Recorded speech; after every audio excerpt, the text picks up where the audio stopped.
Dans les années 70, la Stan Smith avait révolutionné le tennis. C'était une paire robuste et esthétique qui était adaptée à tous les terrains et qui accompagnera Stanley Smith lors de ses multiples victoires en Grand Chelem. Néanmoins, malgré son aspect légendaire et sa popularité dans les temps modernes, ce n'est pas celle dont les fans de tennis des années 80 ou 90 se rappellent. Et ce pour une bonne raison, puisque celle-ci s'est faite éclipser par plusieurs paires, dont une portée par André Agassi himself, la AirTech Challenge 2. Cette paire qui ne vous dit peut-être rien a pourtant tout bouleversé à l'époque de sa sortie. Et ce, à cause d'une controverse autour d'elle qui a empêché André Agassi de participer à Wimbledon. Mais que s'est-il passé? Qu'est-ce que cette paire avait de si spécial? Salut à tous, c'est Arthur Berandi et aujourd'hui, je vous dévoile les secrets qui tournent autour de la AirTech Challenge.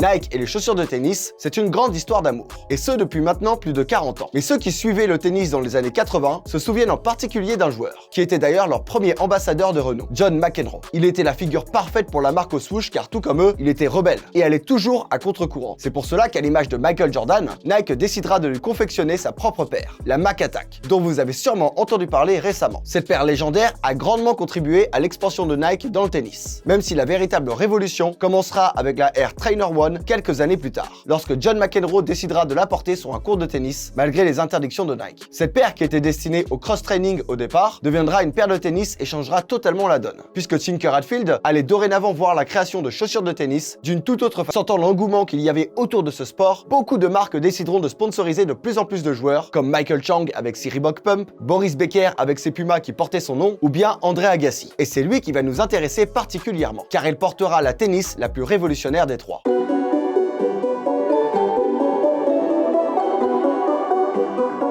Dans les années 90, les joueurs devenaient de plus en plus bankable, à l'image des joueurs de NBA, et deviendront des icônes mondiales comme un Roger Federer ou un Rafael Nadal aujourd'hui. Oui, le tennis était déjà en train de rentrer dans cette dimension. C'était devenu le sport classe par excellence, et chaque joueur était une star aux yeux du grand public. Mais ce n'était pas exactement la vision que Nike avait pour ses joueurs. Il n'y a qu'à voir John McEnroe pour le comprendre, lui qui allait à contre-courant de tout ce qu'il se passait dans ce monde par son comportement fougueux et téméraire. Et c'est dans cette lignée que Nike décidera de signer le tennisman américain André Agassi en 1988. Surnommé le Kid de Las Vegas, il se fit remarquer dès son plus jeune âge pour son talent certes, mais aussi pour son style. Il avait des cheveux longs, un mulet et jouait d'une toute nouvelle manière. Terminé le service volé, lui attaquait du fond du court en frappant le plus fort possible. Il n'avait pas grandi dans un country club comme les autres joueurs, et rien chez lui n'évoquait le tennis. Pour Tinker Hatfield, il était même l'anti-tennis, l'anti-country club, par son comportement et sa façon de jouer et s'habiller. C'est pour cela qu'après lui avoir fait porter la Air Trainer pendant un moment, Tinker Hatfield lui confectionnera la AirTech Challenge, une chaussure mi-haute et flashy à l'image de ce joueur extravagant. Cependant, et c'est assez rare pour le souligner dans le monde des sneakers, ce ne sera pas le premier modèle qui changera la donne, mais le deuxième qui sera conçu à l'occasion de Roland Garros à Paris en 1990, la AirTech Challenge 2 en coloris Hot Lava. Tout comme la Air Trainer One et la AirTech Challenge One, c'est une mid, une paire mi-haute. Mais celle-ci est dotée de la même technologie Air que la Air Max One, avec sa bulle d'air apparente sur la semelle extérieure. André Agassi, alors âgé de 20 ans en 1990, avait demandé une sneaker avec plus d'amorti pour s'adapter aux différentes surfaces de jeu, mais aussi à la durée des matchs qui devenaient de plus en plus longs. André Agassi était un joueur très physique, et le fait qu'il reste dans le fond du court demandait beaucoup plus d'efforts et par conséquent, il lui fallait la chaussure la plus confortable du marché. Mais ce qui choquera le plus sur la AirTech Challenge 2, ça ne sera pas la bulle d'air apparente, la technologie ou les matériaux, mais bien ce coloris Hot Lava qui évoque par son éclaboussure l'impact de la balle sur le tamis de la raquette et la projection de la terre battue lorsqu'elle percute le sol à pleine vitesse. La paire allait totalement à l'encontre du monde du tennis à cause de cet unique coloris. Le tennis ne tolérait que le blanc pour qu'on voit mieux ses balles jaune fluo, et par conséquent, la AirTech Challenge 2 Hot Lava dérangeait, tout comme les vêtements colorés créés par Nike qui seront assortis à la paire. Une première d'ailleurs dans l'histoire du tennis. Et tout ça, ça plaisait énormément au joueur extravagant qu'était André Agassi. Anecdote marrante, il était si fier de ce coloris et de son nom que lorsqu'un journaliste lui demandera si c'était du rouge ou du orange sur sa chaussure, il répondra non, c'est de la lave brûlante, de la Hot Lava. Il était si fier de son image de joueur flashy allant à l'encontre des règles qu'il refusera de participer au tournoi de Wimbledon car on refusait qu'il porte sa tenue Hot Lava et ses AirTech Challenge 2. Même si bon, une année plus tard, en 1991, il choisira de respecter les règles et de participer au tournoi. Mais André Agassi n'était pas seulement un joueur extravagant, c'était aussi un joueur exigeant qui demandait sans arrêt des changements et améliorations sur ses sneakers de tennis. Il demandera une semelle différente pour chaque surface, dur, terre battue, gazon, synthétique. Il demandait même des changements à l'époque où il portait encore la Air Trainer One, alors même que John McEnroe n'a jamais demandé une telle chose, lui qui pourtant était connu pour être un joueur exigeant. Bref, la AirTech Challenge 2, même s'il ne l'a pas portée très longtemps, est l'une des paires les plus controversées et novatrices du monde du tennis. C'est C'est à cause de cette paire que André Agassi a fait l'impasse au Wimbledon. Mais selon certains experts, ce serait aussi grâce à cette paire que Roland Garros n'a jamais imposé une tenue entièrement blanche pour leur tournoi. En effet, le tournoi français pensait appliquer la même règle qu'à Wimbledon. Mais en voyant André Agassi et sa tenue extravagante, ils auraient décidé de se rétracter. Et c'est tant mieux. Imaginez Rafael Nadal tout en blanc et sans ses débardeurs mythiques. Roger Federer sans ses polos rouges. Ça n'aurait clairement pas été la même chose. Quelque temps après, André Agassi chaussera la AirTech Challenge 3, avec sa fameuse balle enflammée sur le talon, puis la AirTech Challenge 4, qu'on appelle simplement la Agassi, avec ses coloris mauve, rouge et orange, et surtout sans son swoosh, pour montrer que Nike compte bien construire sa propre gamme de produits à André Agassi. Nike finira par le signer pour 100 millions de dollars sur 10 ans, un contrat incroyable qui est, il faut l'avouer, l'un des meilleurs investissements de la firme. Mais qu'en est-il du futur? À quel point cette paire a changé le monde du tennis? Et est-ce que Nike en fait toujours partie?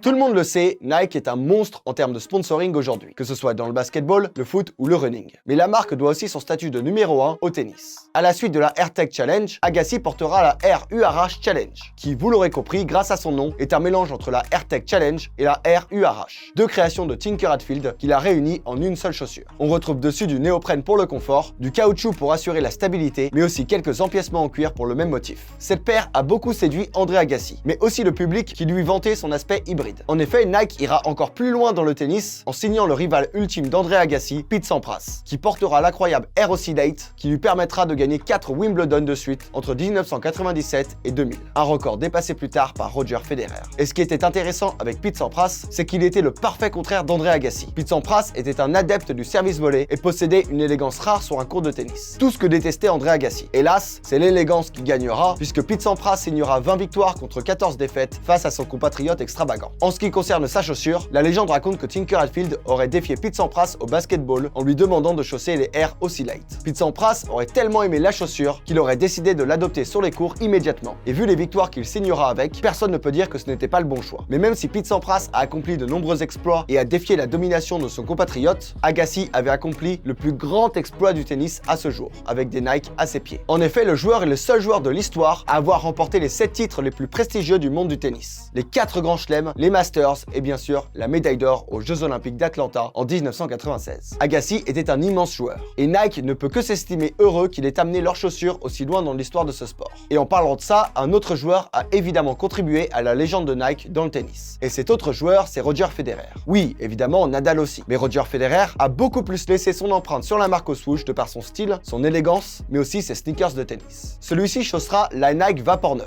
une sneaker issue d'une collaboration directe entre Tinker Hatfield et le joueur. Celui-ci demandera au designer une chaussure qui était un mélange entre une sneaker de tennis et de course à pied. Et selon lui, Tinker Hatfield lui fournira le produit parfait. Certes, ce sera juste une sneaker pour jouer, mais elle a énormément marqué, que ce soit par sa technologie, mais aussi son design. En effet, l'une de ses versions comprenait une semelle extérieure orange et Roger Federer avait décidé de les porter à Wimbledon. Vous vous doutez de ce qu'il s'est passé, ça n'a pas plu du tout au tournoi qui demande que les joueurs soient entièrement en blanc. La sneaker a été par conséquent bannie des terrains, à l'image de la AirTech Challenge 2 et son coloris Hot Lava. Et Roger Federer a dû changer la couleur de la semelle extérieure pour son deuxième match. Ce qui est marrant, c'est que le modèle était prêt avec une semelle blanche également. Ce qui veut dire que peut-être, je dis bien peut-être, le designer et le joueur avaient prévu le coup. Résultat, la sneaker fut en rupture de stock direct, on la trouvait même à 100 € de plus en resell. Quelque chose d'inédit et de fou pour une sneaker de tennis. En effet, le resell en général est réservé aux sneakers de running ou de basketball. Roger Federer étant un sneakerhead de base et un grand fan de Michael Jordan, ça a dû bien lui plaire. Pour revenir à la chaussure en elle-même, à chaque nouveau sacre à Wimbledon, sa Vapor était customisée avec son nombre de victoires. Une version combinée entre la Jordan 3 et cette même chaussure sera même créée. Et Roger Federer les portera lors de l'US Open 2014, histoire de choquer encore une fois le monde des sneakers, mais aussi de rendre hommage à son idole, Michael Jordan. Aujourd'hui, Nike continue de créer des chaussures de tennis plus innovantes les unes que les autres. Mais c'est bel et bien la AirTech Challenge 2 qui a tout changé, à tel point que Kanye West s'en inspira directement pour créer sa Air Yeezy 2, qui demeure une sneaker mythique dans l'histoire de Nike. De plus, la AirTech Challenge était portée par celui qui a défini le style du tennis d'aujourd'hui, celui de frapper fort au fond du court, comme font la plupart des joueurs de tennis modernes. En changeant le monde des sneakers de tennis, Nike a changé le tennis en lui-même. Et qui sait, peut-être qu'ils le feront encore une fois dans un futur proche.